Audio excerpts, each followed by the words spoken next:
FPI, j'ai bien sûr décidé de militer au FPI parce que en notre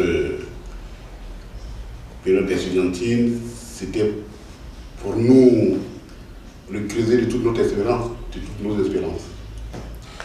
Je pourrais me classer parmi les militants de la deuxième génération, à la limite, puisque j'ai fait mes premiers contacts avec le FPI en fin 88.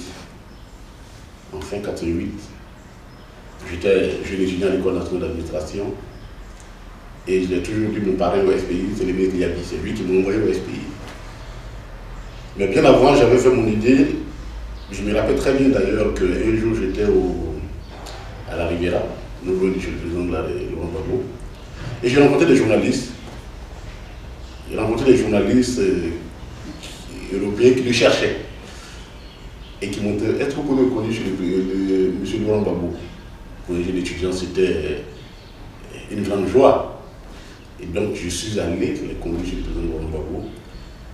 J'avoue que j'entendais parler de lui, et c'est la première fois, et là, il venait d'arriver d'exil, que j'ai pris contact avec lui directement. Et à partir de ce jour-là, il y a eu ma conviction par rapport à la personne et à l'homme. Et quand le ministre Liabi, qui était parmi les recruteurs, on l'oublie, c'est le même lui qui a recruté Afinguissan, qui a mis Afinguissan au FPI. Quand le ministre Liabi m'a contacté, j'étais jeune étudiant pour mener quelques activités, et bien oui, je suis allé parce que j'avais déjà rencontré l'homme, j'avais déjà entendu parler de l'homme, mais surtout, quand il m'a exposé le projet de société de SPI, j'ai totalement adhéré. Et donc, je pense que c'était parce que j'étais très jeune, j'avais à peine la vingtaine, et après, pour des raisons professionnelles, j'ai dû être un peu écarté du pays, pour des raisons professionnelles, je n'étais pas très disponible.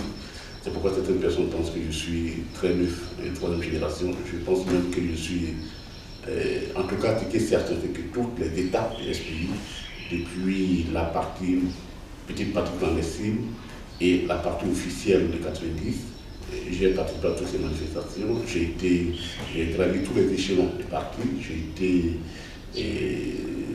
secrétaire de base, j'ai été d'abord secrétaire chef de l'organisation de base, secrétaire de base à la Cité des Arts, et puis membre du comité central. J'ai évolué totalement au sein, donc, de façon régulière au sein de la famille FPI. Nous étions en même temps vers la fin des années 80. C'est vrai que le président Oufou était finissant, c'est vrai, mais le PDCI, c'était quand même c'était encore une machine puissante. Et nous ne nous retrouvions pas, moi personnellement, je ne me retrouvais pas du tout dans l'idéologie du PDCI, dans la vision de la construction du PDCI. Est-ce parce qu'à un moment donné, Oufoué ne portait plus l'espérance des Ivoiriens ou des Africains? Après, nous, de nos générations, nous ne nous retrouvions plus en lui. Et on pourrait dire que véritablement pour nous, le FPI était un moyen de rupture et il correspondait parfaitement à la vision que nous faisions des combats futurs, des combats pour l'Afrique, des combats pour la jeunesse, pour l'Afrique, pour l'humanisme, tout ce que nous pouvons imaginer comme valeur de société. Et pour nous, c'était très important que nous puissions, en ce moment-là bien précis, opérer notre choix en tenant compte, bien sûr, donc, de ces valeurs. Donc pour nous, le FPI a été celui qui nous a permis donc de faire naître en nous la fibre politique et surtout de nous orienter vers un destin que nous-mêmes nous croyons, qui était le destin de la Côte d'Ivoire, le destin de l'Afrique, et qui est resté constant comme l'acte de combat du président Laurent Gbagbo et du FPI. Donc pour moi, j'ai été profondément meurtri. Et pour moi, c'est la plus grande manipulation de l'opinion qui puisse faire, qui ait pu être montée et prospérer dans le monde. C'est l'une des plus grandes manipulations et dont la Côte d'Ivoire est victime. Je l'ai dit parce que je suis du Nord. Et ça, personne ne peut me le contester. Je suis du Nord. Mon village s'appelle Arikoka. C'est dans à Niakara, vous trouvez mon village, vous trouvez toute ma généalogie là-bas. Je prends tout mon air le plus sérieux parce que pour moi, ça a été la blessure profonde qu'on n'arrive pas à porter à la Côte d'Ivoire. Surtout qu'elle est factice. en portant des termes aussi violents qui ne sont pas vrais sur l'inclusion, la prétendue exclusion des populations du Nord. Pour moi, c'était la blessure la plus violente. J'ai pris contact avec cette idéologie, du moins cette prétendue idéologie, et dont évidemment il y avait des gens qui pensaient pouvoir en développer une contre-idéologie qui était manifestée par la Charte du Nord. En 92, j'étais tout jeune fonctionnaire, et entre midi et deux, quelqu'un est venu glisser sous mon bureau un document. Je l'ai pris, je l'ai lu, mais j'ai été totalement traversé par un sentiment à la fois de honte, parce que, et puis d'un malaise profond. Parce que je ne pouvais pas imaginer que des Ivoiriens puissent dire ces gens de situation. Je n'étais même pas encore Bédié qui était au pouvoir. Je parle d'une période où le président Oufoué était encore président de la République et le premier ministre s'appelait Ouattara, l'ancien chef d'État de Côte d'Ivoire. Et vous imaginez quelqu'un qui a vécu dans une société aussi harmonisée. Nous n'avons jamais pu connaître nos meilleurs amis, on les trouvait partout. Il n'y avait jamais ce tact ethnique, encore moins religieux, l'axe ethnique et religieux, qui pouvait... Nous n'avons jamais senti ce tact-là comme étant un élément fédérateur, parce qu'il n'a jamais existé en Côte d'Ivoire. Il faut que le monde entier sache que c'était la plus grande manipulation qui puisse avoir existé. Et je vous donne tout simplement quelques exemples pour que les gens comprennent. Je ne peux nullement accepter que ce soit sous le règne de Oufoué, sous le règne de Bédié, sous le règne de Bédié, et sous le règne, encore moins sous le règne de Babou, qu'on ait parlé d'exclusion du Nord de la Côte d'Ivoire. Ce n'est pas vrai du tout. Et je vais vous donner des éléments pour que le monde soit informé. Quelques exemples. Donc, les frères, c'était un système ingénieux, imaginé par le président Oufoué, pour lutter contre les disparités. C'est-à-dire que vous prenez le même projet. C'était en fait des efforts concertés, c'était une démarche participative où l'État participait donc à la construction régionale par des projets sociaux, d'écoles, maternités, hôpital, dispensaires, ainsi de suite, pompes villageoises, ainsi de suite, ouverture des voies dans les villages. Ce fonds permettait donc à l'État de financer une partie de ces projets et aux populations de participer à nos projets, sur notre partie. Donc, les FRA permettaient en ce moment-là donc à l'État de participer donc à ces opérations d'ordre social, de développement d'ordre social, avec la participation des populations. Alors, vous savez comment ça s'est passé? Vous prenez un projet de construction d'une école. Et si elle doit faire 20 millions, je vais l'expliquer pour que les gens comprennent. 20 millions. Si le projet est réalisé au sud, dans la Basso, à l'est ou au sud-ouest, et ainsi de suite, les populations participent à hauteur de 70 à 75%. Et l'État participe à 30%. Quand le même projet est réalisé au nord, c'est l'inverse, les populations cotisent 20 ou 30%, l'État participe à 70%. Pourquoi? Parce que tout simplement, on le fait en tenant compte des capacités contributives des populations. Et grâce à ces projets, à cette idée-là, les projets comme tels ont été vraiment réalisés et conduits à terme pour le Nord. Des écoles ont été construites. Beaucoup de femmes ont été réalisées comme telles. On a imaginé, on peut dire après que la gestion n'a pas été intéressante, même les projets comme les Sous du Sucre qui ont été créés dans le Nord pour essayer d'apporter l'emploi et le développement au Nord. Et quand le président Gbagbo est venu, il en a fait mieux, puisque lui, il a dit carrément dans le système de la décentralisation. Et on a vu des villages qui normalement ne pouvaient même pas remplir les conditions pour accéder donc, et pour bénéficier du statut de commune ou même du département. Mais compte tenu de sa volonté de faire de la décentralisation son acte de développement, il a donné ses communes, ses conseils généraux au département du Nord. C'est-à-dire que peut-être que je me trompe, mais je ne voudrais pas qu'on voit en moi quelqu'un qui est tellement passionné par sa position politique qu'il dit des contre-vérités, mais vous pourrez interroger d'autres personnes sur la question. Moi, je suis du Nord. Je ne me suis jamais senti exclu. Et je ne crois pas, on ne pourra jamais me montrer un seul cas d'exclusion qui soit idéologique. Voilà, parce qu'à la limite, c'était ça, puisqu'on l'a attaqué pour des choix idéologiques, comme si on avait décidé, comme ça, de planifier une politique d'exclusion du Nord. Ce qui n'est pas du tout vrai. Donc, pour moi, c'est la plus grande manipulation. Et quand on surfe sur des termes aussi dangereux, ce qui arrive à une société, ce qui arrive à la Côte d'Ivoire. C'est pourquoi moi j'ai toujours dit que la crise ivoirienne, elle est factice.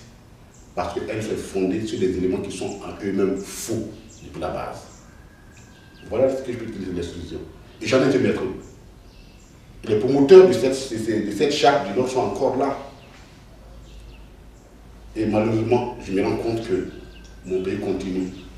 Mon pays continue aujourd'hui, puisque le chef d'État qu'on interroge en France, qui dit ah oui, ben, lui fait la promotion exclusive, quasi exclusive des gens de chez moi, du Nord, pour faire du rattrapage. C'est vraiment son expression, de faire du rattrapage. Vraiment, je crois qu'on n'en avait pas besoin. On n'en avait pas besoin. Donc, vous avez été coopté dans le gouvernement à Kingo, à une période assez particulière de l'histoire de la Côte d'Ivoire, dans le contexte d'une crise post-électorale. Quel était votre ressenti en tant que militant, en tant que citoyen? Bien.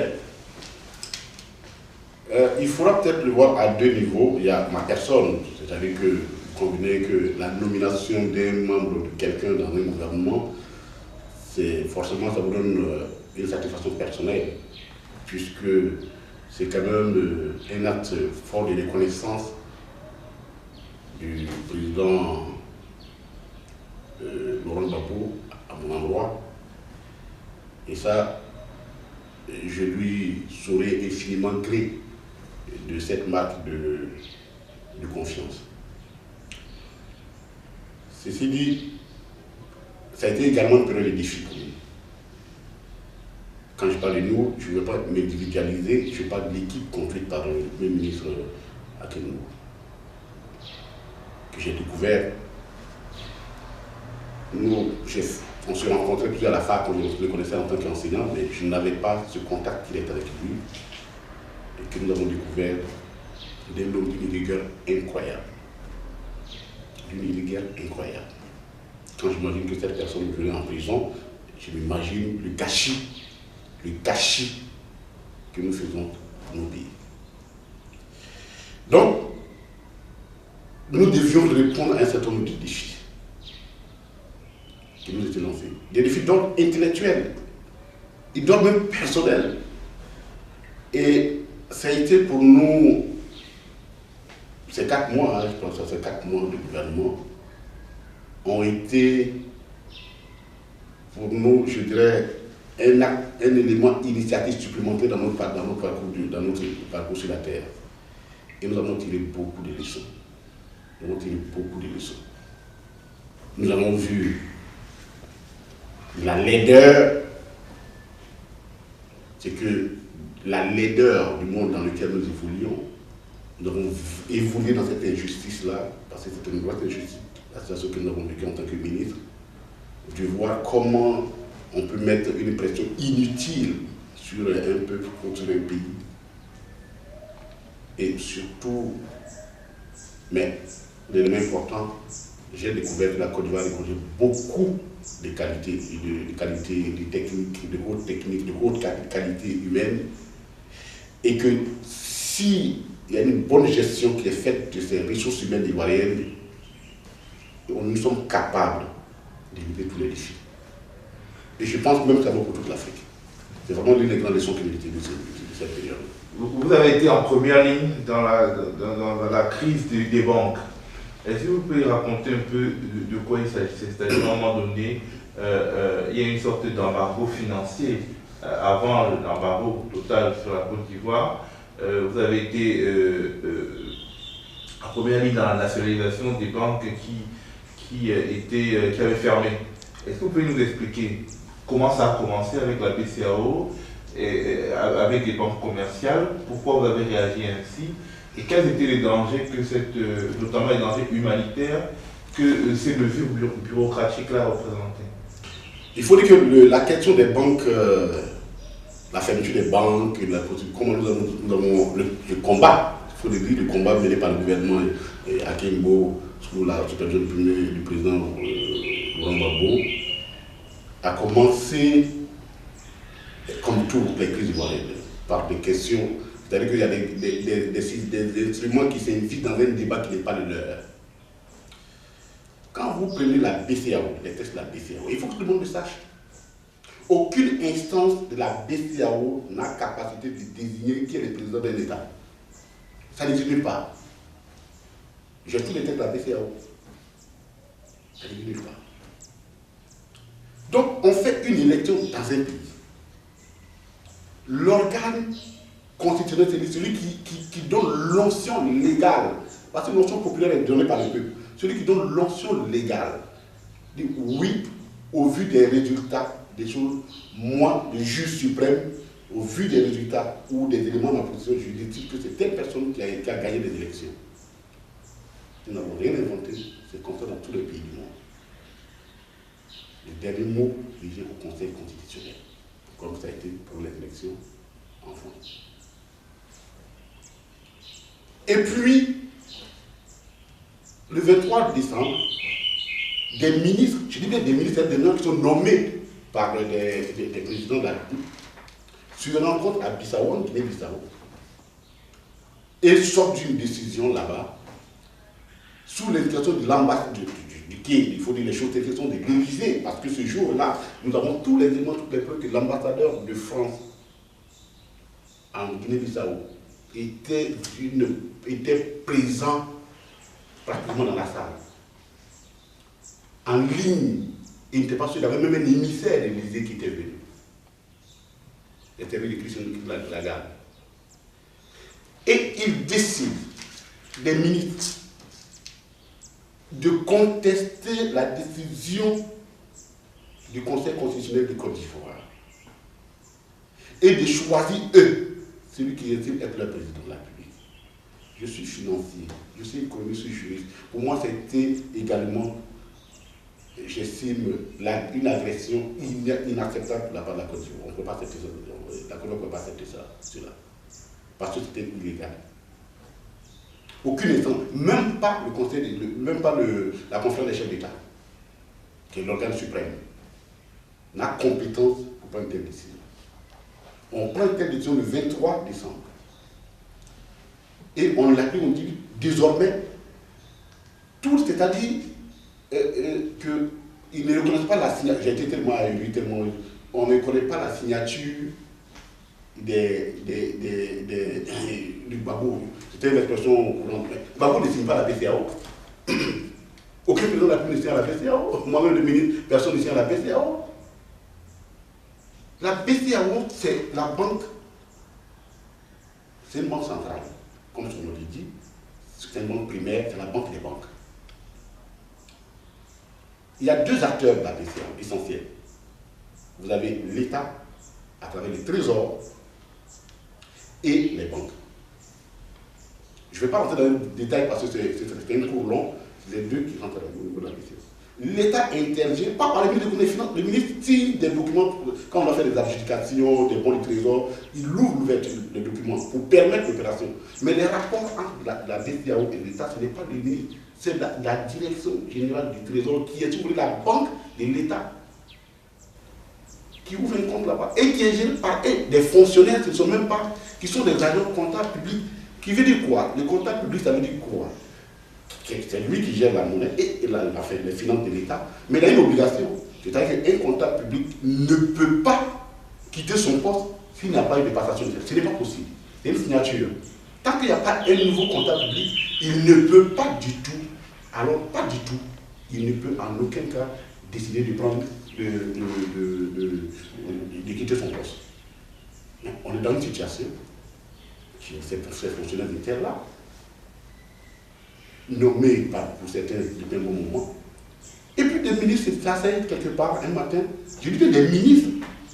On dit, bon, non, nous, on ne connaît pas, on attend que des fonctionnaires qui sont nommés par M. Ouattara.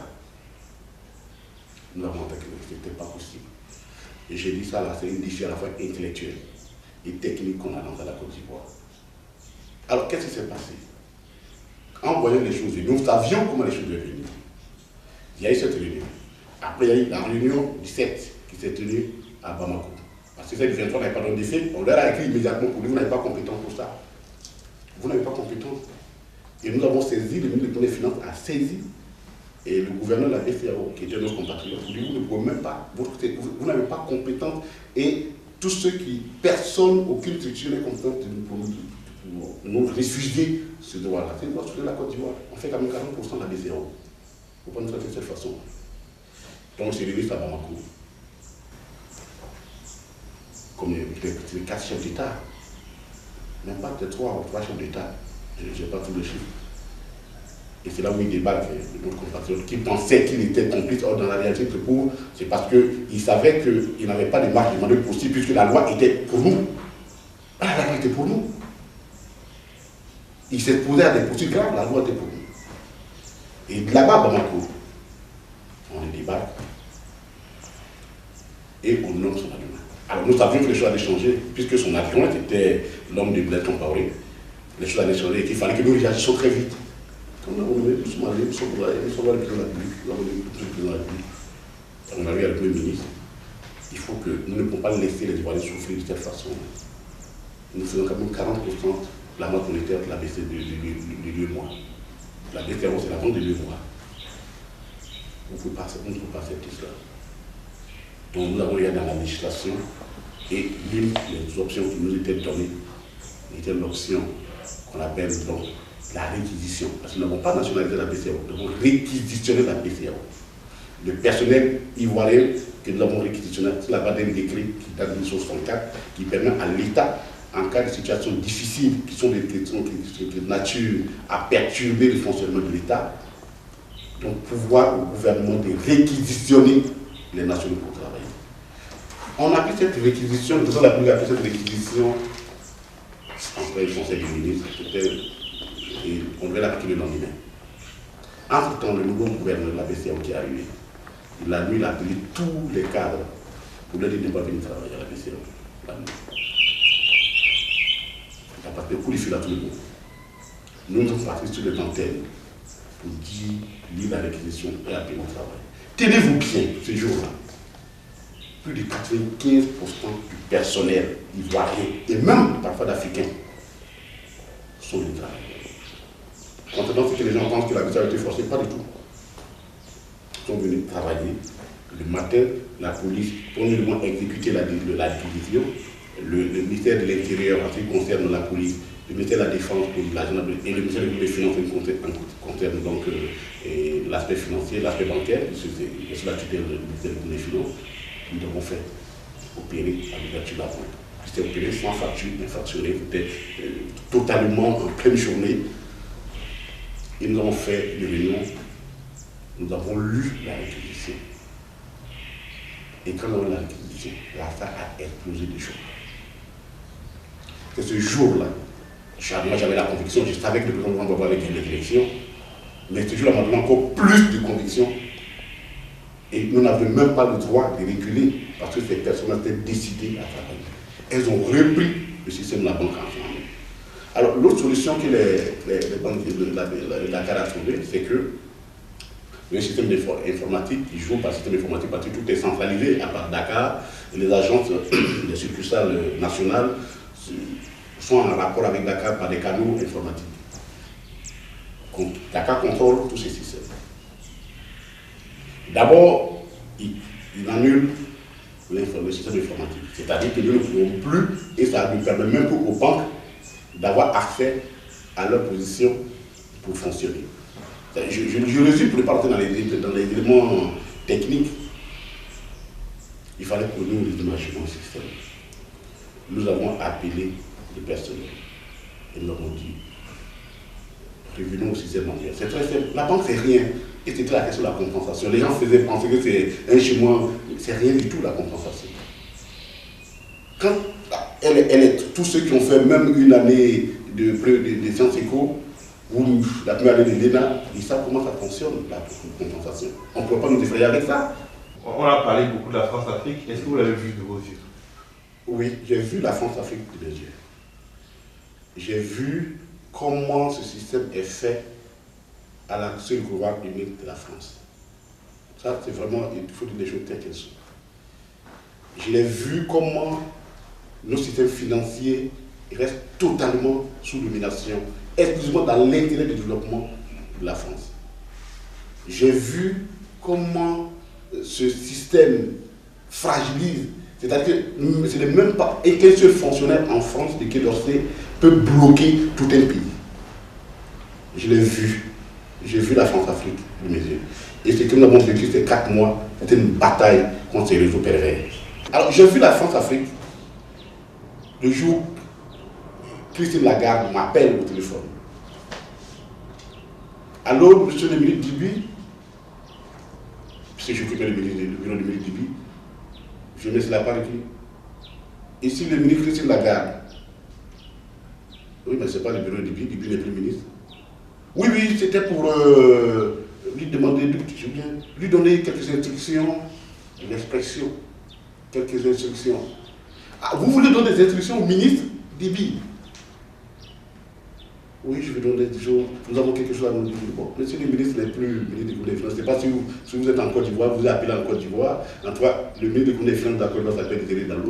Et là, vous êtes dans le bureau du ministre chargé du budget, ça s'appelle Koné Katina, le ministre Dibi n'est plus ministre. Donc, je ne sais pas, tu peux vous l'appeler sur son portable pour donner les instructions. Si c'est personnel, mais pour l'État de Côte d'Ivoire, il ne répond plus à cela. Vous imaginez comment un chef, un ministre d'un pays peut appeler un autre pays, dans un ton à la limite, comme s'il parlait à son collaborateur. J'ai vécu ça. C'est ça, et c'est triste, ce système. On a parlé à l'époque de création de la monnaie ivoirienne, une monnaie ivoirienne indépendante de la France. Oui.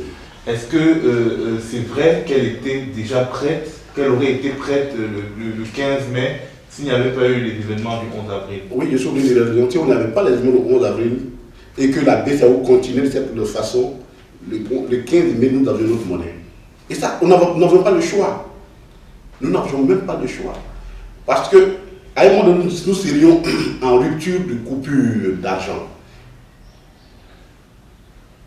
On aurait été en rupture de coupure d'argent parce que la BCEAO est alimentée, notre circuit est alimenté à partir de Dakar, qui commande par rapport à qui renouvelle. Et la sortie de la masse monétaire en Côte d'Ivoire est énorme, puisque la bancarisation n'est pas forte. C'est-à-dire que les instruments de paiement autres que le numéraire sont très faibles. On n'utilise pas la carte, les chèques, on a peur des chèques, donc tout le monde en espèce. Donc il y a beaucoup de circulation de monnaie. Et le système qu'on avait mis en place en nous assistant, c'était ça, empêcher la BCEAO de pouvoir recycler la monnaie et d'avoir des nouvelles monnaies, de sorte que nous soyons en rupture de monnaie fiduciaire. Et est-ce que cette monnaie ivoirienne pouvait marcher? Ah oui, contrairement à ce qu'on dit, elle aurait pu marcher et plutôt d'abord marcher. Contrairement à ce que la monnaie ivoirienne, contrairement à ce que les gens pensent. Et je pense que d'ailleurs, avant que je n'aille plus loin, l'une des raisons de la guerre précipitée était celle-là. Les gens savaient. Ils savaient que le 15 mai, la Côte d'Ivoire aurait eu sa monnaie. Et alors, ça aurait introduit toute la sous-région. Pourquoi? C'est très simple. Quand le Burkina vient au port d'Abidjan pour dire je vais faire des opérations, l'opérateur économique burkinabé, il est obligé d'utiliser la monnaie ivoirienne. Quand le Malien, le Nigérien vient vendre ses bœufs en Côte d'Ivoire, il est obligé d'utiliser la monnaie ivoirienne. Quand sa population burkinabé qui est là, qui opère en Côte d'Ivoire et qui fait la richesse pour exporter vers leur pays, dans lequel la solidarité africaine, pour lequel je suis totalement d'accord, je ne suis pas opposé à cela, la solidarité africaine nous oblige à cela, et c'est la seule façon pour nous en sortir, et le faire en monnaie africaine. Quand vous avez 40% de la masse monétaire qui circule, qui vient d'un pays, forcément, vous détenez 40% de l'économie. Ça veut dire quoi? Que la monnaie que nous allons créer d'aller devient une devise. Forcément, il y a des choses, ou bien les autres nous suivaient, disent, écoute, nous, on adopte cette monnaie, Ou alors elle utilisait comme devise, mais elle s'imposerait d'elle. Le dollar s'impose, c'est un exemple rapidement, s'impose parce qu'il y a l'économie américaine. Puisque tout ce que vous le faites en dollars. Donc vous êtes obligé d'avoir du dollar en devise chez vous. Donc la monnaie allait parfaitement marcher. Ça, nous n'avons aucun doute là-dessus. Le problème que nous aurions eu et pour lequel nous avions dit la solution et la parade, c'était que le gouvernement français refuse de nous rétrocéder notre position nette qui était dans notre trésor, qui était de l'ordre de 2 000 milliards de francs CFA. Ça, ils auraient pu, bon, et comme nous étions dans ce conflit-là, ils auraient pu dire non, nous ne sommes pas d'accord, et puis ensuite, mais nous avons déjà trouvé l'accord d'eux. Nous avons trouvé la parade. Donc le 15 mai, s'ils n'avaient pas fait ça, nous étions partis. Et c'est pourquoi ce gouvernement-là, je suis malheureux qu'on n'ait pas laissé ce gouvernement faire ce qu'il avait envie de faire pour aux Ivoiriens. Le 15 mai, nous avions envoyé notre monnaie et elle allait marcher. Ok. Alors, aujourd'hui, vous êtes en exil. Vous êtes le porte-parole du président Gbagbo. Comment vivre en exil et porter cette parole-là? Vous rencontrez des dirigeants africains, comment vous êtes accueillis et comment vous le vivez vous-même personnellement? Ok, en tant que porte-parole du président Laurent Gbagbo, je suis en exil, lui en prison. Alors, nous sommes dans un exercice très difficile. Je lui disais à un ami, je dis c'est la quadrature du cercle. Comment faire pour faire un cercle? Transformer un cercle en carré, c'est très difficile. Trouver 4 côtés à un cercle, c'est très difficile. Parce que il faut savoir, au plus profond de vous-même, ce qui fait que l'homme pour lequel vous portez la parole, quel est son combat. Savoir lire dans son absence, dans son silence, qu'est-ce que je vais dire. Il faut apporter ce message-là. J'ai été nommé porte-parole par le président Laurent Gbagbo le 26 mai. J'ai été informé le même jour par coup de fil. Et le 7 mai, et le 7 juin, on m'a envoyé l'acte de nomination, puisque des personnes qui étaient là-bas m'ont envoyé l'acte de nomination qui comptait à peu près ma feuille de route. Donc je savais ce qu'il y avait à faire. Donc je suis resté dans cette logique. L'acte est clair, et je l'ai dit devant tous les gens. Le président Gbagbo m'a dit, je suis le président de la République de Côte d'Ivoire. Sur le plan du droit en Côte d'Ivoire, je suis le président de la République de Côte d'Ivoire. Ce n'est pas parce que je suis en prison que ça a changé. Le droit reste le droit. Donc quand tu parles au nom du président de la République de Côte d'Ivoire, même s'il est en prison. Évidemment, c'était une grande responsabilité pour nous. Je n'ai aucun mérite particulier. Il est vraiment chez soi souverain. Je ne sais vraiment pas pourquoi. J'attends d'ailleurs qu'il sorte et lui dit, même monsieur le président, pourquoi vous mettre une telle charge qui me frappe l'épaule. Mais en tout cas, j'ai tout comme vraiment une marque de grande sympathie. Et il fallait maintenant que je puisse travailler dans ces milieux-là. Rencontrer effectivement des chefs d'État africains qui sont sensibles à la question. Rencontrer même le milieu moyen, politique moyen de nos États, pour parler avec eux. Et garder cette constance-là. Surtout avant la bataille que nous avons menée. Parce que le schéma était très simple. Le schéma de Sarkozy et de M. Ouattara était très simple. Il faut que Gbagbo soit écarté du débat politique. Tout le schéma est là. Tout ce qui soit la CPI pour répondre à ces soucis-là. Gbagbo doit être écarté d'une façon ou d'une autre. Si on n'a pas pu les tuer dans le bombardement, il faut qu'on les écarte d'une façon ou d'une autre. Et moi, mon rôle, c'était de faire tout pour que Gbagbo revienne dans la politique. Et qu'il devienne l'élément essentiel des débats politiques. Et ça, à ce point-là, c'était la mission qu'il m'a donnée. Et c'est dans cet acte-là que je suis. C'est la feuille de route qu'il m'a donnée. Parce qu'on ne peut pas le faire taire comme ça. Donc voilà un peu comment nous travaillons. Et c'est extrêmement difficile. Parce que je suis persécuté. Je ne suis pas le seul.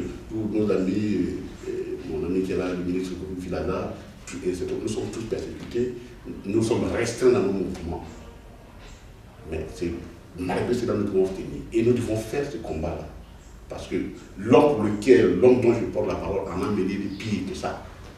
Il en a mené de pire que ça. Donc moi, à la limite, j'ai eu la chance de ne pas me trouver en prison. Ben, il faut que j'apprenne à vivre avec ces contraintes-là, ces difficultés, pour pouvoir porter ce message qui est le sien. Parfois dans des conditions difficiles, mais je le fais vraiment avec beaucoup de joie, parce que je pense que moi, ça, je dois à ces messieurs-là. Et beaucoup d'Ivoiriens doivent beaucoup de choses à ces messieurs. Et pour lui, nous devons accepter vraiment tous les sacrifices et toutes les restrictions. Et Dieu sait qu'il y en a beaucoup. Est-ce que vous pouvez nous raconter, pour finir, votre 11 avril 11 avril, c'est une date importante, 11 avril 2011. Oui, alors, le 11 avril 2011, pour moi, marque c'est à la fois une date de tristesse, mais une date d'espérance pour moi. Moi, j'ai l'honneur de voir le président le 10 avril. Il voulait me voir de ma cachette. Je me suis masqué et je suis allé rencontrer le président qui voulait me voir. Le président de la République il est resté président de la République avec toute l'autorité qu'il avait. Quand je suis allé voir, parce que je l'avais vu le 4, je l'ai vu le 31, je l'ai vu le 4 et je l'ai vu le 11, le 10. Quand le 10 suis arrivé, j'ai vu la résidence du président de la République. En fait, on ne peut pas porter un traitement à un homme.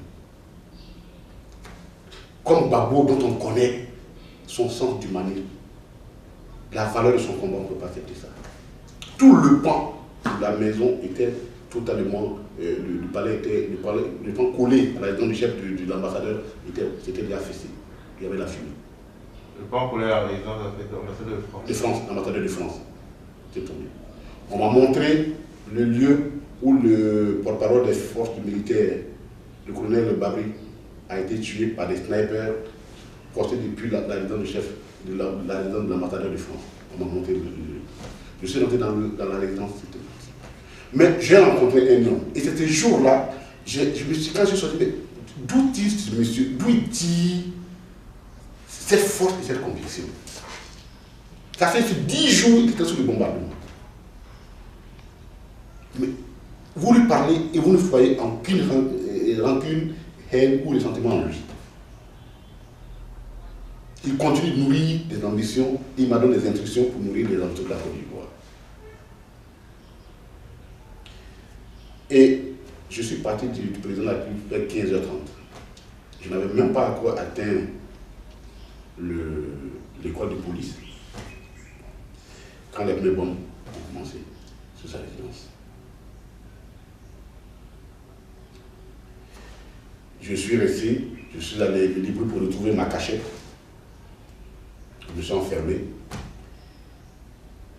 Et c'est le lendemain vers 15h, vers 11h, 13h qu'on m'a appelé, le couple d'amis qui m'avait hébergé m'a appelé, me dit qu'on a arrêté le chef.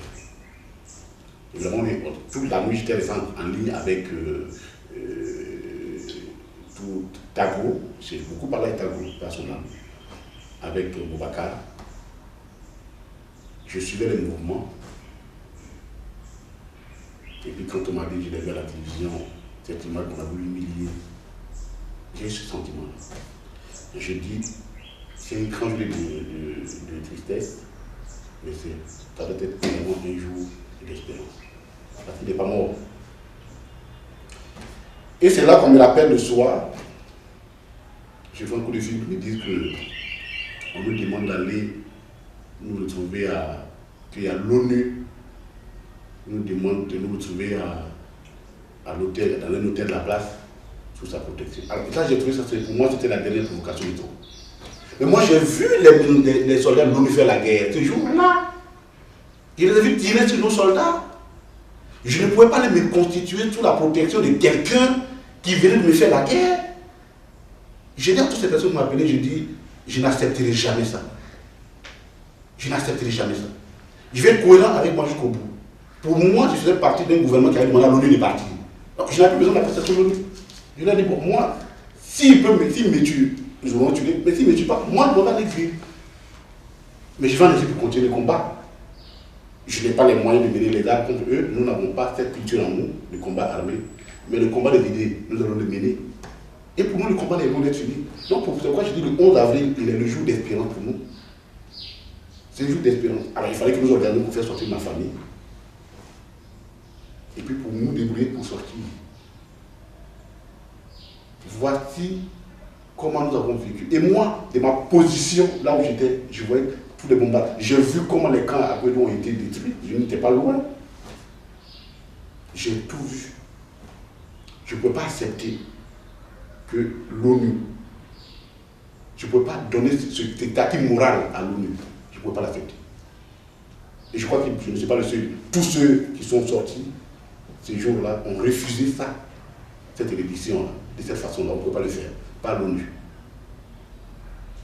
Voilà comment j'ai vécu le moment.